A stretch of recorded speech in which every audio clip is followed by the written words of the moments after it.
भाजी कितने मन वजन है इसका होएगा जी 6 मन से ऊपर, और इसका? इसका 5 मन से ऊपर है। आज हम आपकी मुलाकात करवाने जा रहे हैं मंडी के दो शहंशाहों से, हीरा और मोती, जिन्होंने अपनी शानदार जिसामत खूबसूरती से पूरी मंडी में तहलका मचा रखा है। दोनों का वजन तकरीबन 12 मन है। हर आंख इन्हें देखकर हैरान रह जाती है। ले जी, मैं पहुंच चुका हूं मंडी, मवेशी मंडी, जहां पर हीरा और मोती ने मंडी के अंदर धूम मचा दी है। 13 लाख रुपए डिमांड कर रहे हैं हीरा और मोती का। और कितने मन वजन है जानते हैं। भाजी कितने मन वजन है? इसका होएगा जी 6 मन से ऊपर, और इसका? इसका 5 मन से ऊपर है।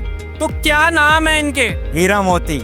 तो क्या खिलाते हैं इसको? इसको जी चारा खिलाते हैं जी। तो कितने अरसे में इसको बड़ा किया आपने? ये इसको भाईजान में तो अभी लिया है, बस 15-20 दिन हुए हैं। अच्छा, हाँ। तो कितने का बेच रहे हैं इसको मंडी में? मंडी में 13 लाख मांग रहे हैं जी। तो किसी ने अभी तक आपको रेट लगाया है इसका? 9 लाख रुपया। 9 लाख रुपए लग गए। 9 लाख तो दिया नहीं आप? नहीं दिया है। तो क्या देना है? फाइनल 11 लाख का। तो ये बिक जाएगा इंशाअल्लाह, अल्लाह के हुक्म से कोई आएगा शौकीन ले जाएगा। अच्छा, तो ये 11 लाख का ही बेच रहे हैं? इंशाअल्लाह। तारीफ भी कर रहे हैं इनकी। माशाअल्लाह जी, क्यों नहीं, तारीफ अच्छी चीज की तो करते हैं। तो और मंडी में इससे बड़ा जानवर है अभी तक? वो तो ये इससे बड़े बड़े हैं। हाँ जी। ले जी, हीरा और मोती ने मवेशी मंडी के अंदर धूम मचा दी है। 15 लाख रुपए डिमांड है इसकी। और 7 से 8 मन वजन जो है वो फी जो है गाय का है।